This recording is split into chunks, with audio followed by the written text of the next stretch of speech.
আমেরিকার প্রেসিডেন্টের ব্রেকফাস্টে অ্যাটেন্ডের যে ঘটনাটা, এইটার মাধ্যমে আমার কাছে মনে হয় দেশবাসীর জন্য একটা মেসেজ আছে যে ভবিষ্যতে আমরা রাজনীতিতে জাইমা রহমানকে হয়তো পাবো।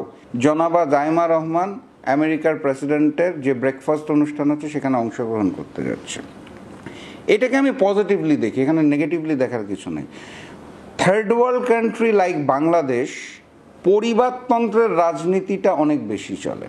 যেমন শহীদ প্রেসিডেন্ট জিয়াউর রহমানের পর কিন্তু আমরা দেশনেত্রী বেগম খালেদা জিয়াকে দেখেছি। উনি কিন্তু গৃহবধূ ছিলেন, কিন্তু যখন দায়িত্বে এসেছেন উনি সফলতম প্রধানমন্ত্রী বাংলাদেশের, আমি বলতে বাধ্য হব। পরবর্তীতে আমরা জনাব তারেক জিয়াকে দেখতে পেয়েছি। ভবিষ্যতের জন্য জাইমা রহমান যদি রাজনীতিতে আসতে চায়, এটা অবশ্যই দেশের জন্য ভালো, কারণ সময়ের চাহিদা, ইয়াং জেনারেশন, ইয়াং ব্লাডের যে থিঙ্কিং লেভেল, যে ক্রিয়েটিভিটি, এইটা আসলে আগের জেনারেশন অনুভব করতে পারে না।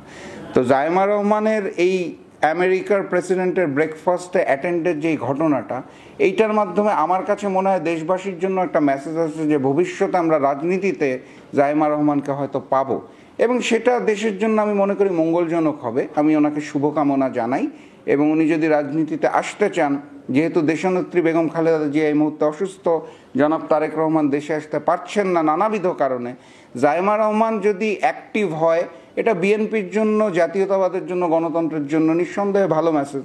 উনি ব্রেকফাস্টের পর আমি বরং বাংলাদেশিদের পক্ষ থেকে ওনাকে আমন্ত্রণ জানাবো যে ব্রেকফাস্ট করে উনি যদি আমেরিকা থেকে বাংলাদেশেও আসতে পারে, একটা সফর দিয়ে যেতে পারে, তাহলে আমাদের সবার জন্যই ভালো। সেটা হতেই পারে। আমি ওনাকে আবেদন জানাই বাংলাদেশেও ঘুরে যাওয়ার জন্য।